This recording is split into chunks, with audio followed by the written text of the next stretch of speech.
শেখ সাদি বলেন, ছোটবেলায় আমার আম্মা জান আমাকে একটা স্বর্ণের আংটি দিল, বড় দামি আংটি। ছোট মানুষ আমি, ওই আংটিটা আমাকে পরায়া দেওয়ার পর আমি খেলাধুলার মাঠে গেলাম। এক চোরের চোখে আমি পড়ে গেলাম। চোরের আমার আংটির নেশা তার ভিতরে ঢুইকা গেল। ওই চোর আমার সামনে হাজির হয় গুড় দিয়া বানানো লাড্ডু নিয়া। লাড্ডু আপনারা ওইটারে কি বলেন? গুড় দিয়া বানায়, একটু শক্ত, গুড়ের বানানো লাড্ডু, একরকম একটু ঝাল ঝাল মিঠা মিঠা। শেখ সাদি রহমতুল্লাহি আলাইহি বলেন, ওই চোর আমার সামনে দাঁড়াইয়া আমার সামনে লাড্ডু খায়, আমাকে দেখাইয়া দেখাইয়া। আমি ছোট মানুষ, আমি অত কিছু বুঝি না, আমার সামনে দাঁড়াইয়া লাড্ডু খাইতেছে। আর আমার জিহ্বার মধ্যে পানি চলে আসছে। আমি জিহ্বার মধ্যে পানি চলে আসছে, ওটা দেখলো। কেউ যদি আপনার সামনে কিছু খায়, মজাদার কিছু খাবার খায়, জিহ্বাটা এমন বেতালের বেতাল, এটারে থামায় রাখা যায় না, পানি এটাতে চলে আসে। জোরে কোন ঠিক কিনা? শেখ সাদি রহমতুল্লাহি আলাইহি তিনি বলেন, গুড় দিয়া বানানো লাড্ডু আমার সামনে ঘুরায় ফিরায় আর খায়, জিহ্বায় পানি চলে আসছে। আর ওই চোর আমারে ডাক দিয়া বলে, বাবা খাবি নাকি? আমি তো পারি না, ওর হাত থেকে নিয়ে এরপরে খাই। আমি মাথা দিয়ে ইশারা করলাম, হ্যাঁ আমি খাবো। বলে ঠিক আছে, নে খা। আমার একটু দিল জিহ্বায় দিয়া, দেখলাম যে মজা লাগে, তো মজা লাগে। এবার ওই চোর আমারে ডাক দিয়া, আর নিবি? আমি বললাম, হ্যাঁ নিব, দাও। বলে এবার আর মাংনা দিব না, এবার আর এমনি দিব না, এবার যদি চাও বিনিময় দিতে হবে। বলে কি বিনিময় চাও? বলে তোমার হাতে যে আংটিটা আছে, আংটিটা একটু জিহ্বায় লাগাও। শেখ সাদি বলেন, আমি আমার আংটি জিহ্বায় লাগাইলাম। বলে তোমার আংটিটা যে জিহ্বায় লাগাইলা, আংটিটা মজা না, গুড় দিয়া বানানো লাড্ডু মজা। বলে ধুর, আংটি কি ছাই? এই গুড় দিয়া বানানো লাড্ডুই তো মজা লাগে। এবার বলে তুমি সিদ্ধান্ত নাও, কি নিবা? ওই আংটি নিবা না লাড্ডু নিবা? শেখ সাদি বলেন, আমি ছোট মানুষ, আমি দ্রুত গতিতে আংটিটা খুলিয়া চোরের হাতে দিলাম। আর তার চোরের হাত থেকে আমি ওই গুড়ের বানানো লাড্ডুটা নিয়ে খাইতে খাইতে লাফাইতে লাফাইতে বাড়ি গেলাম।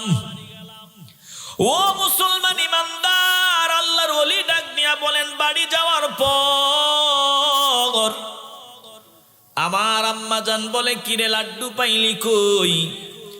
বলে তোমার লাড্ডুটা অনেক মজা। বলে এটাতে অনেক মজা। বলে তোর হাতের আংটি কই?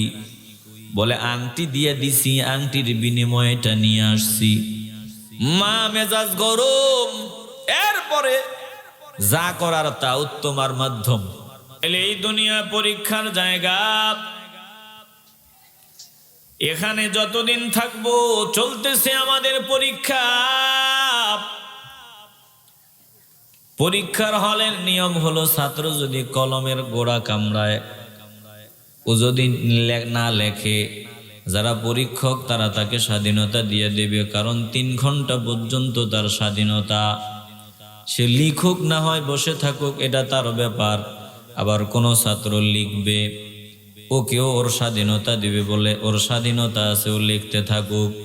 আবার যে লেখে না, শুধু কলম কামড়ায়, ওরও স্বাধীনতা। 3 ঘন্টা পর্যন্ত সময়। যতটুকুন সময় নির্ধারিত আছে, ওইটুকুন সময় তাকে পরীক্ষার হল থেকে বের করা যাবে না। ওইটুকুন সময় পর্যন্ত সে পরীক্ষার হলে থাকবে। এ মুসলমান ইমানদার, আমাদেরকে আল্লাহ জমিনে পাঠাইলেন নির্ধারিত কিছুদিন হায়াত দিয়া। যতদিন হায়াত আছে 1 সেকেন্ড বেশি, এক সেকেন্ড আগে আমরা মারা যাব না।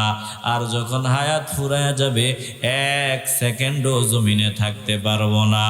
অতএব যে কয়দিন জমিনে থাকবো মাওলারে খুশি করার সাধনা চালাইয়া আমরা বেঁচে থাকবো। জোরে কোন ঠিক কিনা?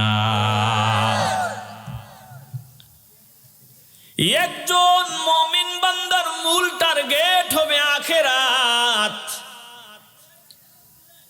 কেন আপনার মূল টার্গেট হবে আখিরাত? আখিরাতের জান্নাত, পরকালের শান্তি, কবরের শান্তি, পরকালের শান্তি, এটা ইমানদারের মূল টার্গেট। কেন আপনার এটা মূল টার্গেট হবে? ভালো করে খেয়াল করে নেন। কারণ আমি দুনিয়াতে যদি থাকতে পারতাম তাইলে না হয় দুনিয়াতে আমি দুনিয়াটাকেই নিজের জীবনের মূল উদ্দেশ্য বানায় নিতাম, দুনিয়াটাকেই সব কিছু বানায় নিতাম। যেহেতু আমি দুনিয়াতে থাকতে পারবো না, আমাকে বিদায় নিতে হবে। অতএব দুনিয়া ক্ষণস্থায়ী, দুনিয়ার জন্য পাগল হইয়া লাভ নাই। আমি যেখানে গেলে আর ফিরা যায় না, ওই আসল ঠিকানার জন্যই আমাকে রেডি হওয়া দরকার। চিল্লা এখন ঠিক কিনা? এ মুসলমান ইমানদার, একটা জবানও বন্ধ রাখা যাবে না। দিল যদি পরিষ্কার হয়, ইমানের আওয়াজ দিয়ে বলবেন আমরা আখিরাতের জন্য তৈরি হয়ে যেতে চাই কি চাই না? আজকের এই সূরার মূল উদ্দেশ্য হলো আখিরাত। আখিরাত। এই জমিনে কোন বান্দাটা আদবওয়ালা আর কোন বান্দাটা বেয়াদব, ভালো করে খেয়াল করে নেন। বলে যেই বান্দা আখিরাতে বিশ্বাসী ওই বান্দা হলো আদবওয়ালা, আর যেই বান্দা আখিরাতে বিশ্বাসী না ওই বান্দা হলো বেয়াদব। এই জন্য যারা ইমানদার তারা ভালো আদবওয়ালা, আর যারা বেঈমান তাদের মতো বেয়াদব জমিনে আর কেউ নাই। জোরে কোন ঠিক কিনা? আখিরাতে যারা বিশ্বাসী না, আখিরাতকে যারা বিশ্বাস করে না, বলুন মানুষ হত্যা করা তার কাছে কোনো ব্যাপার? আখিরাত আমাদের মূল ঠিকানা।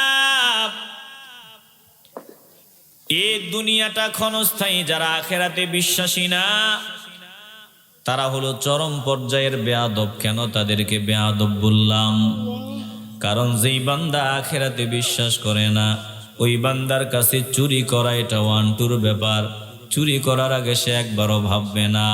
ও মনে করবে যেমনে পাও এমনে খাও, যেমনে পারো এমনে কামাও। কারণ ওর আখিরাতে জবাবদিহিতা করতে হবে, আল্লাহর সামনে দাঁড়াইতে হবে, এরকম কোনো ইয়াকিন বিশ্বাস তার নাই। এজন্য বান্দা যা খুশি তা করে। চিল্লা এখন ঠিক কিনা? আসেনি আমগো দেশে এমন একদল মানুষ যারা মন যেমনে চায়, মন যা চায় তা করে। কথা বলে না কেন? কেনর জবাব হলো তারা আখিরাতে বিশ্বাসী।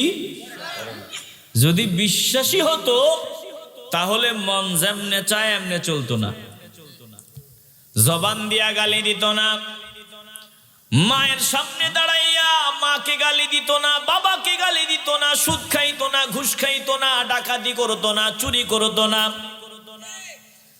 জেনা ব্যভিচার করতো না।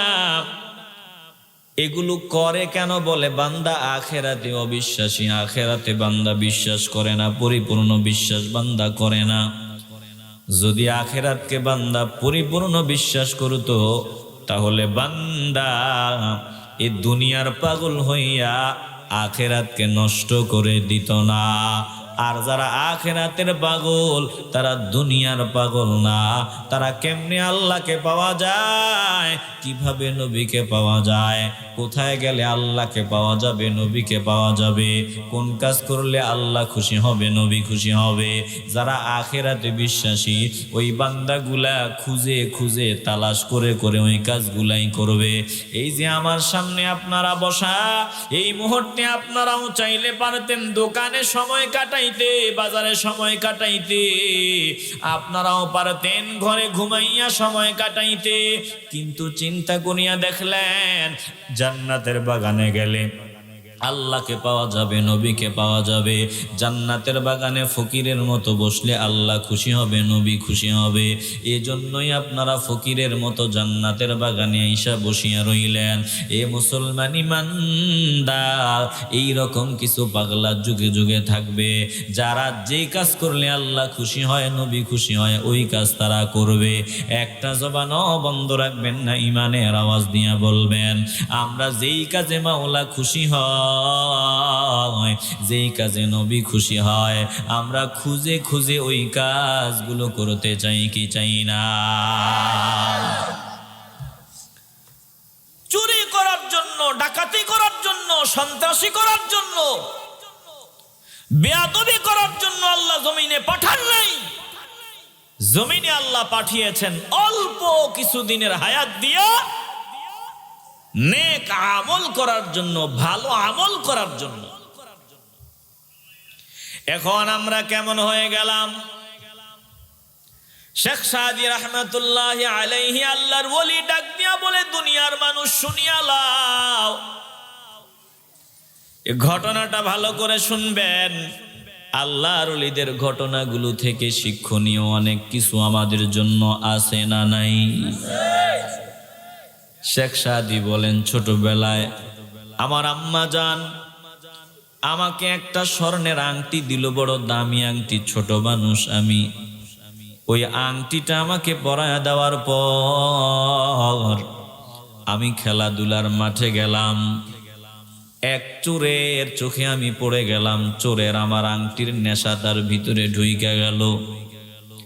ওই চোর আমার সামনে হাজির হয় গুড় দিয়া বানানো লাড্ডু নিয়া।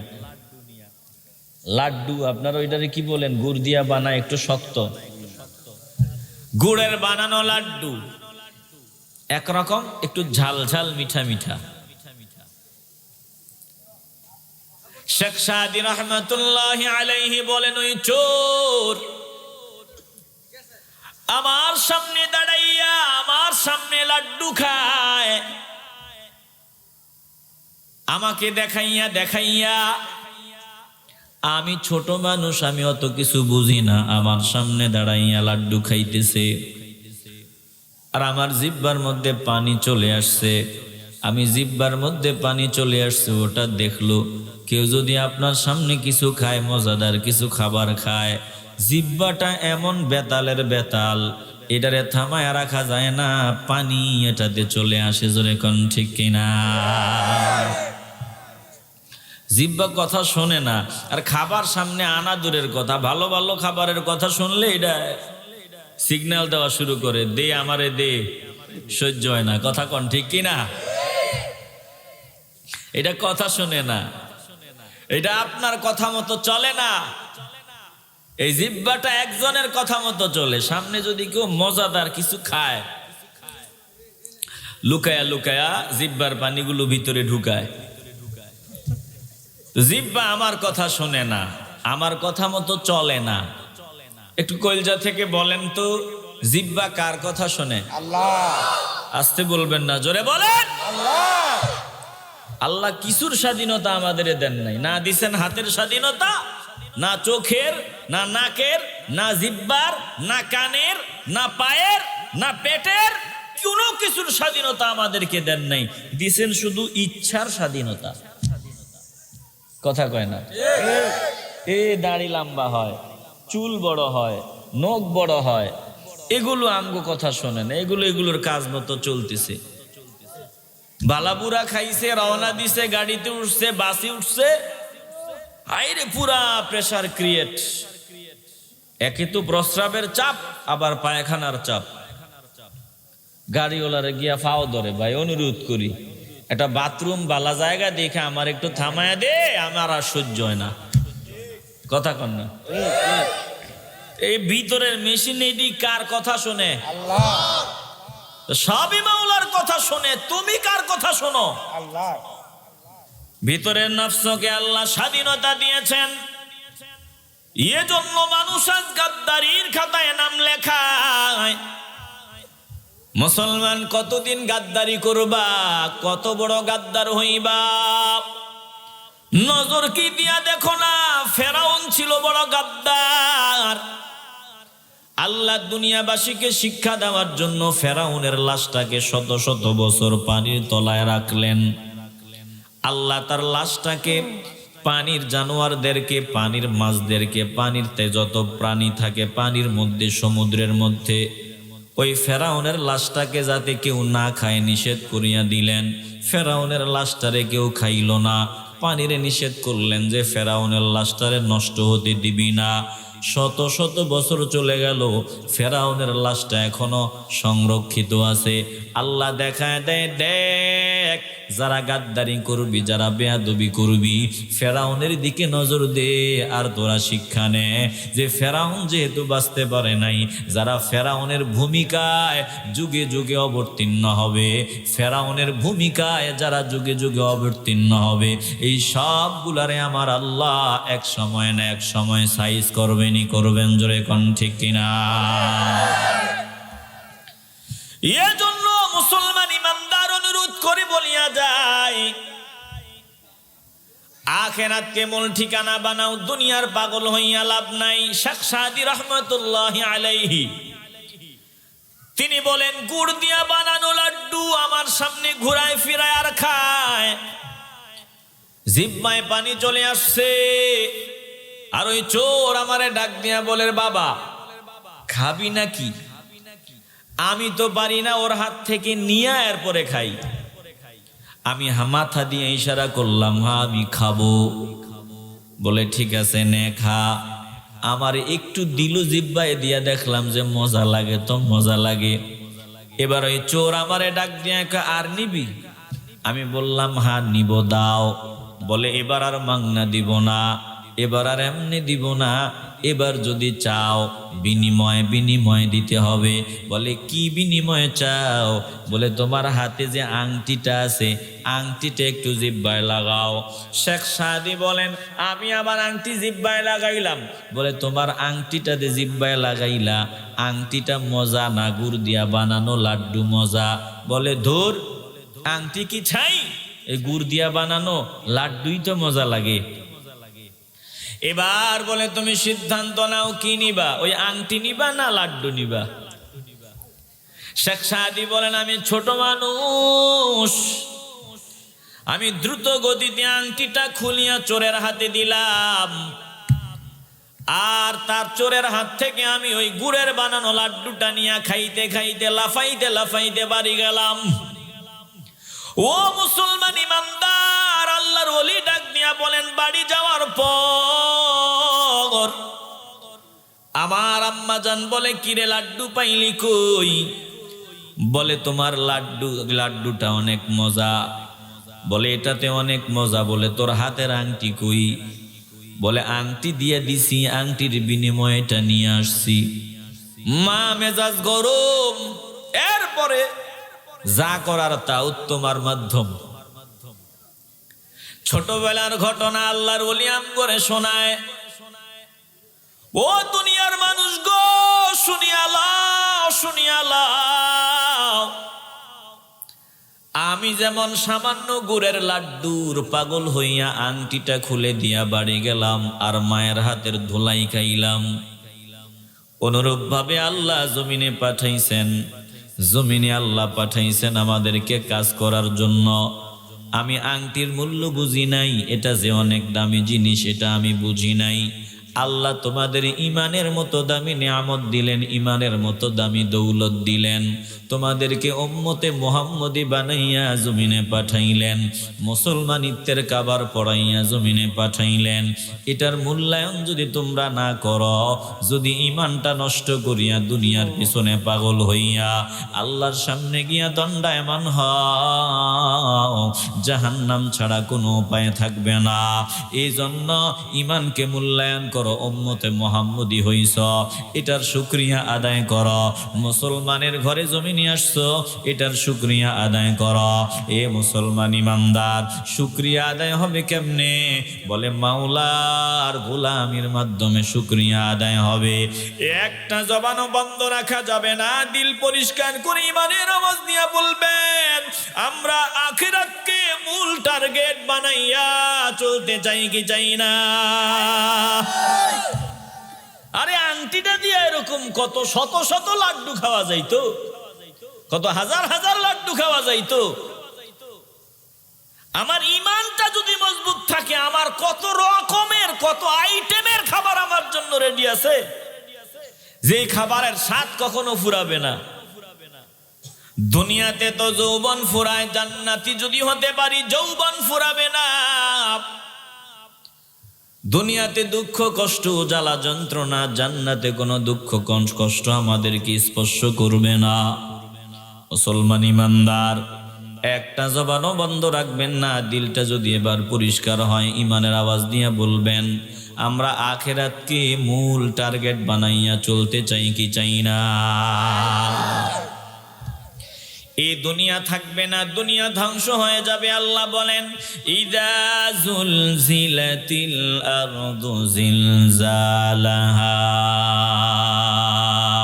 ওয়া আখরাজাতিল আরদু আসকালাহা ওয়া ক্বালাল ইনসানু মা লাহা ইয়াওমাইযিন তুহাদ্দিসু أخبارها بأن ربك أوحى لها يومئذ يصدر الناس أشتاتا ليروا أعمالهم فمن يعمل مثقال ذرة خيرا يره ومن يعمل مثقال ذرة شرا يره চিল্লায়ে বলেন আল্লাহু আকবার। একটু হৃদয় দিয়ে উপলব্ধি করেন, এই যে বাগান, দুনিয়ার বাগান, এই বাগানের মালিক আমরা না, বাগানের মালিক একজন। একটা জবানও বন্ধ রাখবেন না, দিল থেকে ইমানের আওয়াজ দিয়ে বলেন, তিনি কে?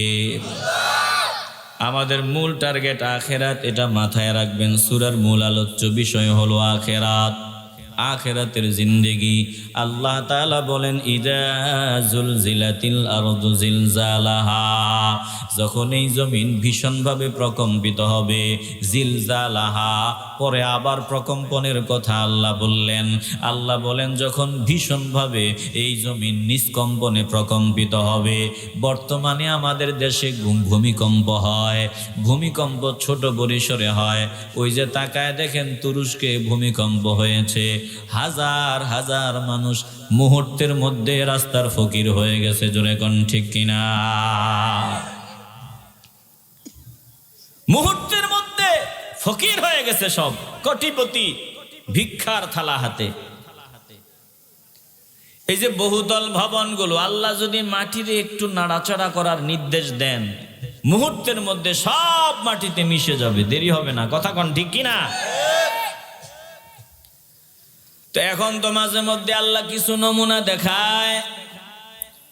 কিয়ামতের আগে ছোট ছোট কিছু ভূমিকম্প হবে। এই ভূমিকম্প গুলো নমুনা আল্লাহ দেখায় দেয়। যখন এমন পরিসরে, বিরাট পরিসরে ভূমিকম্প হবে, যেই ভূমিকম্পটা শুধু বাংলাদেশে সীমাবদ্ধ থাকবে না, পাকিস্তানে সীমাবদ্ধ থাকবে না, তুরস্কে সীমাবদ্ধ থাকবে না। ওই ভূমিকম্প ভারতে যেমন হবে, বাংলাদেশেও তেমন হবে। তামাম দুনিয়াতে ভূমিকম্প হবে। তামাম জমিন সেদিন থরথর করে কম্পন শুরু করে দিবে। এ মুসলমান ইমানদার, ইসরাফিল সিংহা মুখে নিয়ে দাঁড়ায় আছে। ফু দিবে, সবার ভিতরে আতঙ্ক ছড়ায় দিবে। আবার ফু দিবে, সব ধ্বংস হয়ে যাবে, থাকবে না, কিছুই থাকবে না, মানুষ বলতে কিছুই থাকবে না। সব জমিন থেকে বিদায় নেবে।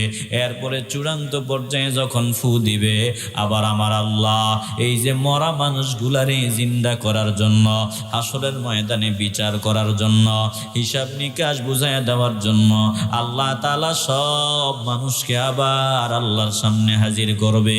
বলুন এই ইয়াকিন বিশ্বাস আমাদের আছে না নাই?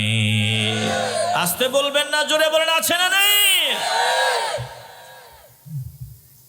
এই যে আল্লাহ তাআলা বললেন ইদা জুলজিলাতিল আরদু জিলজালাহা,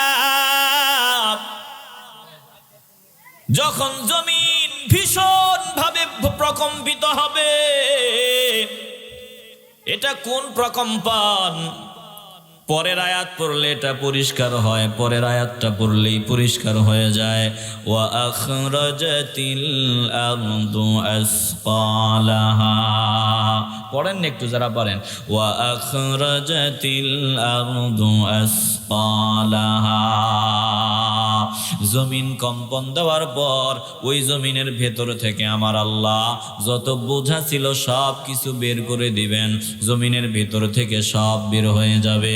মানুষ শুধু বের হবে না, শত শত বছর আগে যাকে কবর দেওয়া হয়েছিল, হাজার হাজার বছর আগে যে বান্দাকে কবর দেওয়া হয়েছিল, ওই বান্দাও সেদিন জীবিত হয়ে হাসরের ময়দানে দাঁড়াবে। শুধু বান্দা দাঁড়াবে না, বান্দা গোটা জিন্দেগিতে কোথায় কোন কাজ করলো সব কৃতকর্মগুলো সেদিন বের হয়ে যাবে। এ মুসলমান ইমানদার, জমিনের ভিতরে বান্দা যা কিছু করতো না করতো সব সেদিন বান্দার সাথে উঠে যাবে। বান্দা তো মাওলার সামনে দাঁড়াবে। বান্দার জীবনের কৃতকর্ম সব সেদিন এই জমিনে যা কিছু করেছে, জমিন সেদিন সব কিছু বের করে দিবে। এমন কি সোনা চাঁদি দামি মণিমুক্তা জমিনের ভিতরে যা ছিল, জমিন ওগুলো পর্যন্ত সব বের করে দিবে, কিছুই বাকি থাকবে না। মানুষ সেদিন এতটাই দিশেহারা হয়ে যাবে, দুনিয়াতে সম্পদের জন্য ভাই ভাইয়ের মাথায় বাড়ি দিয়া ভাইকে জমিন থেকে বিদায় করে দিয়েছে। সম্পদের জন্য মানুষ ঝগড়া ফাসাদ করেছে, সম্পদের জন্য মানুষ সন্ত্রাসী করেছে। একজনের সম্পদ আরেকজন ছিনায় নিয়েছে, একজনের সম্পদ একজনের হক আর একজন নষ্ট করে খাইছে। কিন্তু এই দিনের অবস্থা কেমন হবে একটু চিন্তা করো, একটু কল্পনা করো। বান্দা মাওলার সামনে দাঁড়ায় গেল, বান্দার সাথে বান্দার জীবনের কৃতকর্ম সব হাজির। আর শুধু আমল না, বান্দার সামনে জমিনে যত মণিমুক্তা ধন সম্পদ, ওই ধন সম্পদ গুলো পর্যন্ত জমিনের ভেতর থেকে বের হয়ে যাবে। ওয়া আখরাজাতিল আরদু আসকালাহা, জমিন সেদিন তার ভিতরের সব কিছুই বের করে দিবে। মানুষ বের করবে, মানুষের আমলগুলো বের করবে, পাশাপাশি ধন সম্পদ সব সেদিন জমিন বের করে দিবে। মুসলমান নবীর আশিকের দল, একটা বারের জন্য মানুষ সেদিন ধন সম্পদের দিকে তাকাবে না, বরং ধন সম্পদ মণিমুক্তা যা কিছু আছে এগুলোর দিকে নজর দিয়া মানুষ সেদিন আফসোস করবে আর কান্না আর কান্না। বলবে হায় হায়, এই সম্পদের জন্যই তো সন্ত্রাসী করেছিলাম, এই সম্পদের জন্যই তো আপন ভাইকে হত্যা করেছিলাম, এই সম্পদের জন্যই তো আল্লাহ আল্লাহ রসুলের বিরুদ্ধে যুদ্ধ ঘোষণা করেছিলাম, এই সম্পদের জন্যই তো সুদের খাতায় নাম লেখাইছিলাম, এই সম্পদের লোভে পড়িয়াই তো জমিনে অন্যায় অবিচার অত্যাচার সব করতাম। আজকে দেখি সম্পদ আমার কোনো কাজে আসলো না। এ মুসলমান ইমানদার, শুধু সম্পদ না, সেদিন সন্তান কোনো কাজে আসবে না, পরিবার পরিজন কোনো কাজে আসবে না। আল্লাহ বলেন সন্তান সেদিন তোমার কাজে আসা দূরের কথা, তোমার থেকে পলায়ন করবে। ইয়াওমা ইয়াফিরুল মারউ মিন আখিহি ওয়া উম্মিহি ওয়া আবিহি ওয়া সাহিবাতিহি ওয়া বানিহি লিকুল্লি ইমরিইম মিনহুম ইয়াওমাইযিন শা'নুন ইউগনিহি।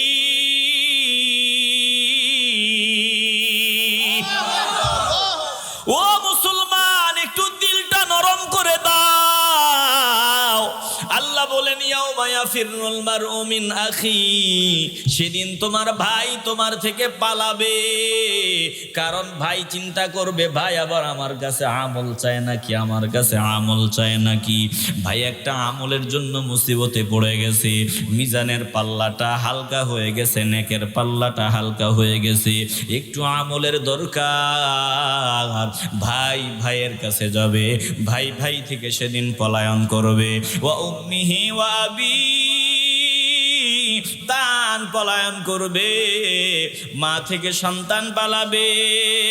ও মুসলমান ইমানদার পরিবার পরিজন সেদিন তোমাকে চিনবে না, বলবে না আমি তোমারে চিনি না, কে তুমি। স্বামী থেকে স্ত্রী পলায়ন করবে, স্ত্রী থেকে স্বামী পালাবে। ওই দিন কেউ কারো না, সবাই সেদিন নাফসি নাফসি করবে, সবাই নিজের জন্য দিশেহারা হয়ে কান্না করবে। একজন শুধু তোমার জন্য কান্না করবে। এ মুসলমান ইমানদার, তারে যদি না চিনো তোমার মতো কপাল পোড়া জমিনে আর নাই। একজন শুধু তোমার জন্য কান্না করবে, যেই নবী এখনো রওজা মোবারকে কান্না করে, যতদিন জমিনে ছিলেন ক্রন্দন করেছেন, হাসরের ময়দানে নবী তোমার জন্য কান্না করবে। একটা জবানও বন্ধ রাখবেন না, দিলটা যদি পরিষ্কার হয় ঈমানের আওয়াজে বলবেন আমরা নবীজির পাগল হতে চাই কি চাই না। আসতে বলবেন না, জোরে বলেন চাই কি না। মুসলমান ইমানদার, সেদিন সব কিছু বের হয়ে যাবে। এই যে জমিনটা, আপনারা কি মনে করেন জমিনটা মরা না জিন্দা? আসতে বলবেন না, জোরে বলেন। এই মরিন জিন্দা, এই জমিন জিন্দা মানে কেমন জিন্দা? এই যে আমি কথা বলতেছি, আমার সবগুলো কথা রেকর্ড হয়। আমি কিভাবে কথা বলতেছি না বলতেছি সব কথা রেকর্ড হয়ে যাইতেছে, ভিডিও হইতেছে। অনুরূপভাবে বান্দা, এই জমিনের উপরে তুমি কি করেছো না করেছো, এই জমিন সব কিছু রেকর্ড করে নিচ্ছে। আর এই জমিন মাওলার সামনে সব বিস্তারিত বর্ণনা করে দিবে। আল্লাহ তাআলা বলেন ওয়াকালাল ইনসানু মা লাহা, জমিন সেদিন যখন তার সব কিছু বাহির করিয়া দিবে, সেদিন মানুষের দল জমিনকে ডাক দিয়া বলবে ও জমিন তোর কি হলো, কেন তুই এমন কর? জমিন সেদিন সব বলে দিবে, সব বলে দিবে। ইয়াউমা ইযিন তুহাদ্দিসু আখবারাহা বিআন্না রাব্বাকা আওহা।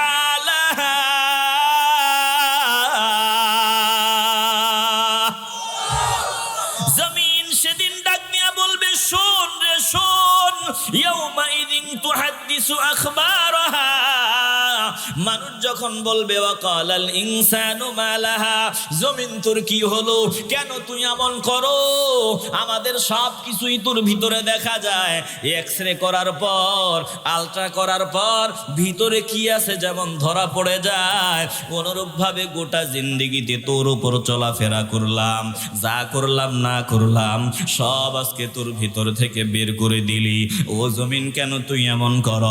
জমিনকে জিজ্ঞাসা করতে দেরি হবে গো, জমিন সেদিন কথা বলতে দেরি হবে না। ইয়াউমা ইযিন তুহাদ্দিসু আখবারাহা, সেদিন জমিন সব বিস্তারিত বর্ণনা করে দিবে। বিআন্না রাব্বাকা ওয়া হালাহা, কারণ জমিনকে সেদিন কথা বলার হুকুম দান করবেন একজন। একটা জবানও বন্ধ রাখবেন না, দিল থেকে ঈমানের আওয়াজে বলেন তিনি কে? জমিন বলবে শোনো, আমার মাওলা আমারে কথা বলার হুকুম দিছেন, আজকে আমি কথা বলি। জমিন সেদিন কথা বলা শুরু করে দিবে। এ মুসলমান ইমানদার, ভাবছো কি জমিনটার জীবন নাই? না না, তোমার ধারণা ভুল। এ জমিনটা আল্লাহ তাআলার সৈনিক, আল্লাহর নির্দেশ পালন করে। জমিনকে যতদিন পর্যন্ত আল্লাহ স্থির থাকার জন্য বলেছেন ততদিন জমিন স্থির থাকবে। যেদিন আল্লাহ অর্ডার করবেন এদেরকে বাড়ি মার, পেটের ভিতরে ঢুকায় নেয়, জমিন সেদিন আমাদেরকে বাড়ি দিয়া পেটের ভিতরে ঢুকায় নিবে। আল্লাহর অর্ডারে জমিন একমাত্র স্থির আছে, আর আমরা যা করি না করি সব জমিনের ভিতরে রেকর্ড হয়ে যাইতেছে। এ মুসলমান ইমানদার, মানুষের একটা কৃতকর্ম হারায় না, সব কিছু সংরক্ষিত থাকে। এটা বুঝার জন্য আধুনিক যুগে বয়ানেরও দরকার হয় না। আজ থেকে 100 বছর আগে চিন্তা করতাম যে আল্লাহ কেমনে সব কিছু সংরক্ষণ করবেন, কেমনে সংরক্ষণ করবেন, মানুষ হয়তো চিন্তা করত, কিন্তু আধুনিক যুগে সেই রকম চিন্তা করার কোনো দরকার হয় না। জোরে কোন ঠিক কিনা? বড় একজন কোম্পানি, তার চাকর যদি হয় 5000, সে এক জায়গায় বসে বসে 5000 চাকর কি করে না করে সব কিছু সে মনিটরিং করতে পারে। কথা বলেন না কেন? সব মনিটরিং করা যায়। একটু দিল দিয়ে অনুধাবন করেন, এই যে মোবাইল ফোনটা আমরা চালাই, মোবাইল ফোনটা চালাই, এই মোবাইল ফোনওয়ালা আমগো মনের খবর জানে। কথা কয় না? আসতে বলবেন না, জোরে বলেন। আমি আপনাদেরকে বোঝার জন্য বলি, এই মোবাইল ফোনওয়ালা মনের খবর জানে, কার চরিত্র কেমন সেটাও জানে। হয়তো আপনাদের খবর নাই, এই মোবাইল ফোনওয়ালারা সব জানে। কারণ আপনি যখন মোবাইলটা চালাইতেছেন আপনার সব কিছু সিমের মধ্যে আছে না নাই? আপনার পরিচয়, আপনি কোন জায়গার, আপনার নাম কি, সব আছে। এখন এই যে সিমটা ব্যবহার করলেন আর মোবাইল ব্যবহার করলেন, আপনার এই মোবাইলে যত কথা আপনি বলতেছেন, আপনি মনে করিয়েন না আপনার কথাগুলো কেউ সংরক্ষণ করতে পারে নাই। না, এর মালিকের কাছে অথবা বাংলাদেশের যারা দায়িত্বে আছে তাদের কাছে আপনার এই মোবাইলে যত কথা বলছেন সব কথা সংরক্ষিত আছে। কথা বলেন না কেন? আসতে বলবেন না, জোরে বলেন। কোনো তার নাই, কিছু নাই, কিন্তু যা বলেন প্রত্যেকটা কথা সংরক্ষিত আছে না নাই? আমার মাওলার কাছে সব সংরক্ষিত। ও মুসলমান ইমানদার, পালায়া বাঁচার কোনো জায়গা নাই। ভাবছো কি মাওলারে ধোকা দেওয়া যায়? এই জমিনটা আল্লাহর কথা মতো চলতেছে। জমিনটা হাসরের ময়দানে যেদিন মাওলার সামনে দাঁড়াইবা, সেদিন এই জমিন মাওলার সামনে সব কিছুর বর্ণনা দিয়ে দিবে। শুধু জমিন দিবে না, আমাদের গোটা জিন্দেগির আমল নামা, যেভাবে যে বান্দা 10 বছর মোবাইল ফোন চালায়, এ বান্দার আমল নামা এটার ভিতরে আছে, এ বান্দার আমল নামা এটার ভিতরে আছে, বান্দার চরিত্রটা কেমন এটার ভিতরে আছে। এটা জানে যে এ বান্দার চরিত্রটা কেমন, যে মানুষটা যেমন ঘুরে ফিরে তার সামনে ওই রকম জিনিসগুলাই আসে, হাজির হয়। চিল্লায় বলেন ঠিক কিনা? তারা আপনার মাইন্ড, কমন সেন্স, এটা তারা আপনার মাইন্ডে কি আছে এটা বুঝে। আপনি যা তালাশ করবেন ঘুরে ফিরে এগুলোই পাবেন। কথা বলেন না কেন? এগুলো দিল দিয়ে অনুধাবন করেন। মাওলার সামনে দণ্ডায়মান হওয়ার পর শুধু জমিন সাক্ষী দিবে তা না, গোটা জিন্দিগির সব কিছুর আমল নামা সেদিন আল্লাহর সামনে উপস্থাপন করা হবে। আমল নামা, এ 40 বছর 50 বছর হায়াতে বান্দা কি বলেছো না বলেছো, কি করেছো, কোথায় গেছো, কতটা গালি দিছো তোমার মনে নাই, কত জায়গায় চুরি করছো তোমার মনে নাই, কত মানুষের মনে জবান দিয়া কষ্ট দিছো তোমার মনে নাই। কিন্তু গোটা জিন্দিগির সব কিছু আমল নামার ভিতরে সংরক্ষিত আছে, আমল নামার ভিতরে সংরক্ষিত আছে। এটা হাসরের ময়দানে আল্লাহ যেদিন বিচার করবেন সেদিন আমরা দেখতে পাবো। আল্লাহ আমাদের জানায় দেয়, ওয়াউদিআল কিতাবু ফাতারাল মুজরিমিনা মুশফিকিনা মিম্মা ফীহি ওয়া ইয়াকুলুনা ইয়া ওয়াইলাতানা মা লিহাদাল কিতাব লা ইউগাদিরু সাগীরাতান ওয়ালা কাবীরাতান ইল্লা আহসাহা ওয়া ওয়াজাদু মা আমিলু হাদিরা ওয়ালা ইয়াযলিমু রাব্বুকা আহাদা।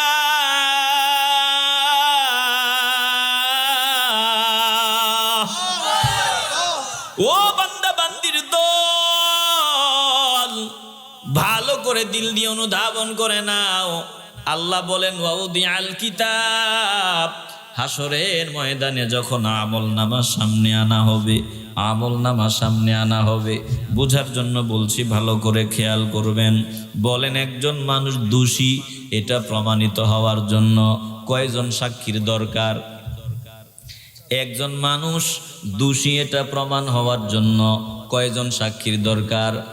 বলে বেশি সাক্ষী লাগে না, একজন, দুইজন, তিনজন, এর উপরে আর প্রয়োজন হয় না। একজন মানুষকে দোষী সাব্যস্ত করার জন্য যদি একটা জায়গায় তিনজন মানুষ বলে যে এ মানুষটা দোষী, হ্যাঁ আমরা দেখছি এটা অন্যায়, এটা করেছে, আমরা দেখছি সে এটা বলেছে, একজনের এটা তেমন বিশ্বাস হয় না। দ্বিতীয়জন যদি বলে হ্যাঁ আমিও দেখছি সে এ কাজটা করেছে, তাইলে বিশ্বাসটা আরেকটু পাকাপোক্ত হয়। তৃতীয়জন যদি আইসা বলে হ্যাঁ আমিও দেখছি সে কথা বলেছে, তিনের পরে আর কোনো কিছুর দরকার নাই। আল্লাহ বলেন শোনো, আমার বিচারের ব্যাপারে যাতে কোনো প্রশ্ন তোমরা করতে না পারো, এজন্য একজন না, এক না, দুই না, তিন না, আমি আল্লাহ 4 সাক্ষী তোমার পক্ষে বিপক্ষে হাজির করব। 4 সাক্ষী, কেউ যাতে বলতে না পারে না এই বিচার হয় নাই। 1 নাম্বার সাক্ষীর কথা বললাম, এই জমিন, জমিন জমিন গোটা কৃতকর্মের ব্যাপারে বলে দিবে কার কাছে? আসতে বলে, একটু জোরে বলেন। জমিন সব কিছু এক্স-রে রিপোর্টের মতো সব কিছু সংরক্ষণ করতেছে, আরে জমিন সব আল্লাহর কাছে বলে দিবে। 1। 2 নাম্বারে একটু দিল দিয়ে অনুধাবন করেন। 2 নাম্বার এই মাত্র বললাম আমলনামা, ওয়াউদিআল কিতাব, যখন আমলনামা সামনে আনা হবে, ফাতারাল মুজরিমিনা মুশফিকিনা মিম্মা ফীহি, এই আমলনামার দিকে নজর দিয়া যারা মুজরিমিন, যারা পাপিষ্ঠ, যারা জমিনে পাপাচার করতো, তারা ভীত সন্ত্রস্ত হয়ে যাবে। ওরা ডাক দিয়া বলবে ওয়াকুলুনা ইয়া ওয়াইলাতানা মা লিহাদাল কিতাব, হায় আফসোস, এটা কেমন আমলনামা, এটাতে সব আছে, লা ইউগাদিরু সাগীরাতান ওয়ালা কাবীরাতান ইল্লা আহসাহা, এটা কেমন আমলনামা, গোটা 50 বছরের জীবনে যত কিছু করলাম সব কিছু এটার ভিতরে দেখা যায়, কোনো কিছুই বাদ যায় নাই। আল্লাহ বলেন না না না বান্দা, কোনো কিছুই বাদ যাবে না। ওয়াজাদু মা আমিলু হাদিরা, সব কিছুই তোরা হাজির পাবি, আমলনামাতে সব দেখতে পাবি। আমি আল্লাহ কারো উপরে জুলুম করব না। ওয়ালা ইয়াজলিমু রাব্বুকা আহাদা, আমার আল্লাহ কারো উপরে জুলুম করবেন না। বান্দা যা করবে আমলনামার ভিতরে তাই থাকবে, বান্দা ভালো করবে আমলনামার ভিতরে ভালো থাকবে, বান্দা মন্দ করবে আমলনামার ভিতরে মন্দটাই থাকবে। এ মুসলমান ইমানদার, তাইলে 1 নাম্বার সাক্ষী হলো জমিন, 2 নাম্বার সাক্ষী আমলনামা। এরপরে আল্লাহ বলেন তারপরেও মানুষ যাতে বলতে না পারে যে ন্যায় বিচার হয় নাই, আমি আল্লাহ এমন সূক্ষ্মভাবে বিচার করব। এবার বান্দার দেহ অঙ্গ প্রত্যঙ্গ থেকে বান্দার পক্ষে বিপক্ষে আমি হিসাব গ্রহণ করব। আল্লাহ বলেন হাসরের ময়দানে সবাই তো বলবে আল্লাহ নামাজ পড়ছিলাম, কারণ বান্দাকে বলা হবে নামাজ পড়তিনি, বলবে হ্যাঁ পড়তাম। বাঁচার জন্য বান্দা জমিনে মিথ্যা বললে ওখানেও মিথ্যা বলবে। আল্লাহ তাআলা বলেন শোনো, ওই দিন জবান দিয়ে মিথ্যা বলা যাবে না। আমি আল্লাহ জবানে তালা লাগায় দিলাম, আমি জবানে তালা লাগায় দিব। তোমার হাত তোমার কৃতকর্মের সাক্ষী দিবে। এই হাত নিয়ে গোটা জীবনে যা করছো না করছো, বান্দা গোটা জীবনের সব বর্ণনা হাত দিয়ে দিবে। এ মুসলমান ইমানদার, বাংলাদেশে সারা দুনিয়ার একটু নিয়ম দেখেন। আমার আল্লাহ কিন্তু হাতের ভিতরে মেশিন বসায় দিছেন, যেই মেশিন চোখে দেখা যায় না। একজনের হাতের সাথে আরেকজনের হাতের মিল নাই। বাংলাদেশের মানুষের হাতের চাপ দেন, আপনি ভোটার যখন হইছেন হাতের চাপ দেওয়া লাগছে, আপনার সাইন দেওয়া লাগছে, আঙ্গুলের ছাপ, বলে একজনের আঙ্গুলের ছাপের সাথে আর একজনের আঙ্গুলের ছাপের কোনো মিল নাই। প্রশাসনের লোকেরা যদি আপনারে সন্দেহ করে গ্রেফতার করে, এখানে একটা লাশ পাওয়া গেছে, 10 জনকে সন্দেহ করে মামলা দেওয়া হয়। এই 10 জনের ভিতরে কোন লোকটা প্রধান আসামি, বলে একটা ছুরি পাওয়া গেছে। এই ছুরিটার মধ্যে চাপটা কে দিছিল, গাইটা কে মারছিল। প্রশাসনের লোক এগুলো বের করা খুব সহজ ব্যাপার, কারণ মেশিনে দিলে সব স্পষ্ট বাহির হয়ে যায়। এ মুসলমান ইমানদার, জবান দিয়ে মানুষ মিথ্যা বলবে। আল্লাহ বলে দেখো, দুনিয়াতে যদি দুনিয়ার মানুষগুলা দুনিয়ার বানানো মেশিন দিয়া যদি সন্ত্রাসকে, হত্যাকারীকে এটা বের করে নিতে পারে, আমি আল্লাহ কি পারবো না রে বান্দা? আমি আল্লাহ তোর হাতে এমন মেশিন বসায় দিছি, যে মেশিনের কারণে তারা তোকে শনাক্ত করতে পারে তুই চোর, তুই সন্ত্রাস। ও মুসলমান ইমানদার, এই মেশিনটা আমাদের হাতে বসায় দিছেন আল্লাহ। আল্লাহ বলেন আল-ইয়াউমা নাখতিমু আলা আফওয়াহিহিম ওয়া তুকাল্লিমুনা আইদিহিম ওয়া তাশহাদু আরজুলুহুম বিমা কানু ইয়াকসিবুন।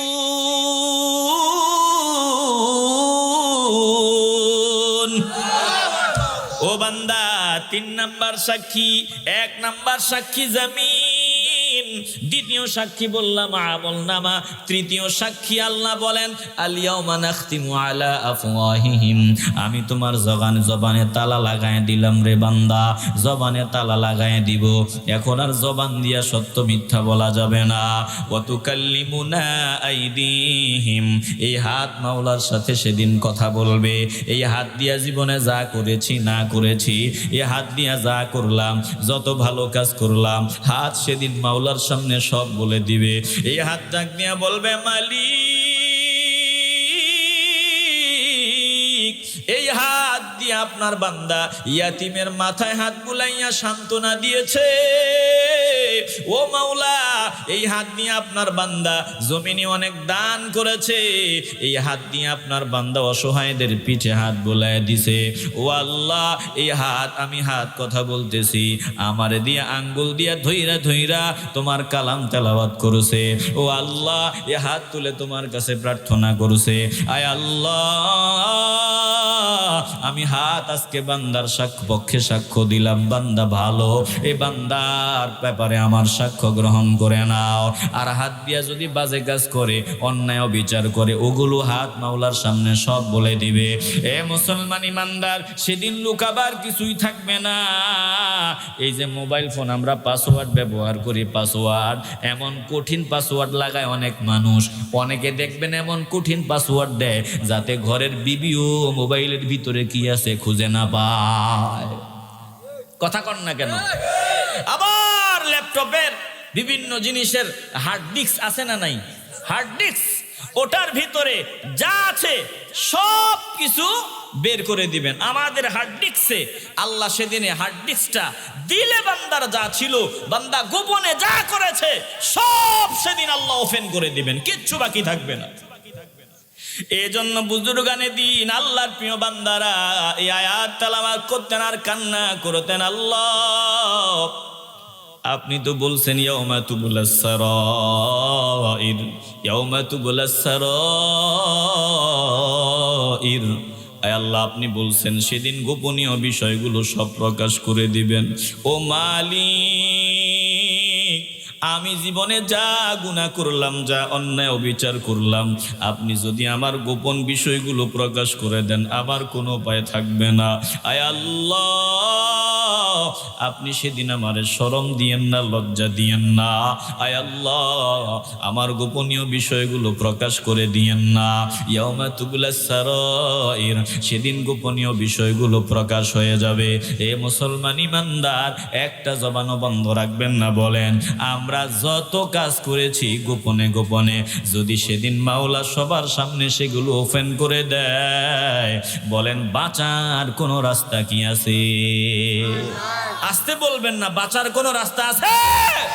এজন্য বাঁচার একটা রাস্তা আল্লাহ রসুল আমাদেরকে জানায় দিয়েছেন।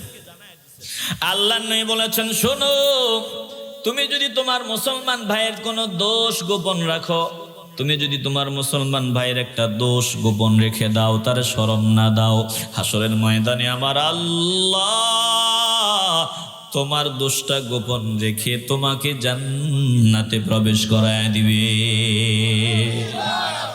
তাহলে গীবত করবেন না।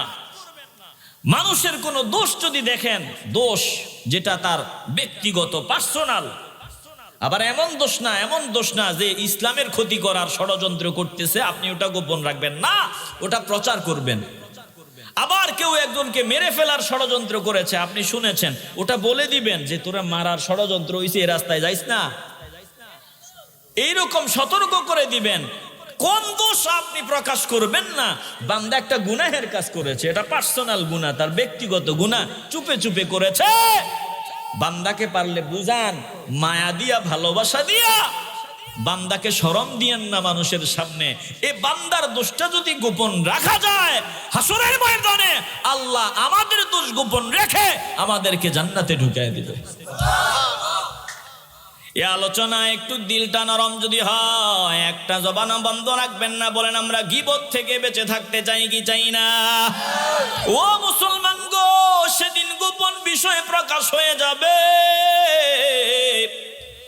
এই চিন্তায় আল্লাহর প্রিয় বান্দাদের কান্না বন্ধ হতো না। যখন সব কিছু হাত বলে দিবে, আল্লাহ তাআলা বলেন ওয়া তুকাল্লিমুনা আইদিহিম, হাত গোটা জীবনের কৃতকর্ম বর্ণনা করে দিবে। ওয়া তাশহাদু আরজুলুহুম বিমা কানু ইয়াকসিবুন, এই পা জীবনে যা করেছে সব বলে দিবে।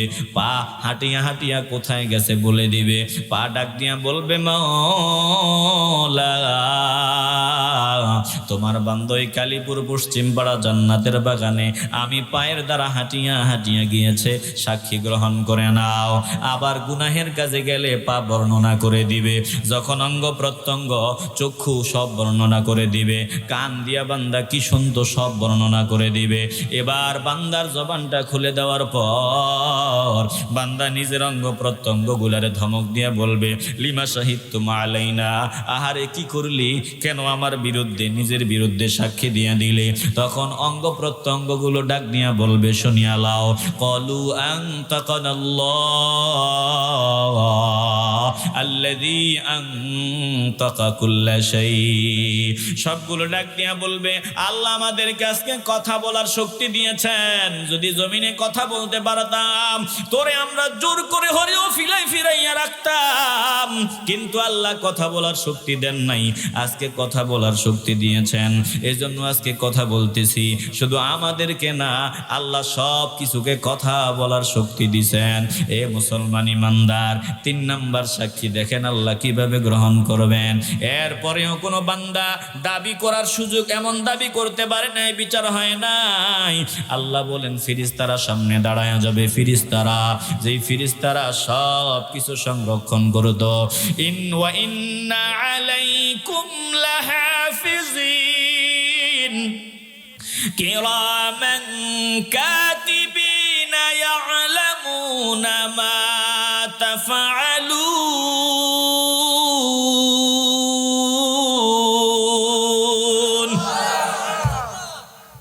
আমরা যা করি না করি সব কিছু সংরক্ষণ করা হয়। সম্মানিত আমল লেখক বৃন্দ সব সংরক্ষণ করেন, আমরা যা বলি তা তারা সব জানেন আর লিপিবদ্ধ করে নেন।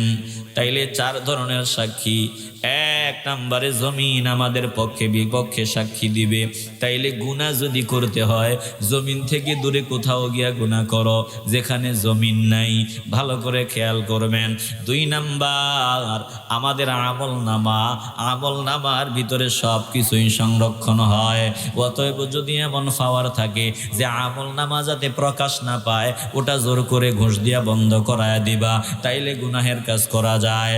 ও মুসলমান ইমানদার, এরপরে নিজের অঙ্গ প্রত্যঙ্গ এগুলোর যদি বাধা দেওয়া যায় তাইলে গুনাহ করতে পারো। মুসলমান নবীর আশিকের দল ফেরেশতাদেরকে যদি ঘুষ দিয়া তোমার পক্ষে কথা বলাইতে পারো তাইলে গুনাহ করো। বলেন এই কাজগুলো কি করা সম্ভব? আসতে বলবেন না, সম্ভব। তাইলে দিলটা যদি পরিষ্কার হয়, আলোচনার লম্বা না, একটা জবানও বন্ধ রাখবেন না, বলেন আজকে জান্নাতের বাগানে আমরা খাঁটি তওবা করিয়া নিতে চাই কি চাই না? ও মুসলমান ইমানদার, এবছর এই জান্নাতের বাগানে বসছি, আগামী বছর বসবো এর কোনো গ্যারান্টি আমাদের কাছে নাই। হতে পারে আগামী বছরের আগেই আমরা এই কবরস্থানে শুয়ে যেতে হবে। এ মুসলমান, একটা জবানও বন্ধ রাখবা না, বলো আমরা লাশ হওয়ার আগেই, আমাদের মরণ আসার আগেই, সাদা কাপড়ের প্যাকেট হওয়ার আগেই, মরণের ফেরেশতা সামনে হাজির হওয়ার আগেই আমরা খাঁটি তওবা করিয়া নিতে চাই কি চাই না? আজরাইল যখন আসবে তখন বলবেন 2 ঘন্টা পরে আসবি, আমি আগে তওবা করিয়া লই, এমন পাওয়ার ক্ষমতা কি কারো আছে? তাইলে আজরাইল কখন আসবে এটা কি কেউ জানে? মুসলমান ইমানদার, তাইলে বলুন তওবা কি নগদে না বাকিতে? একটা জবানও বন্ধ রাখবেন না, বলেন নগদে না বাকিতে?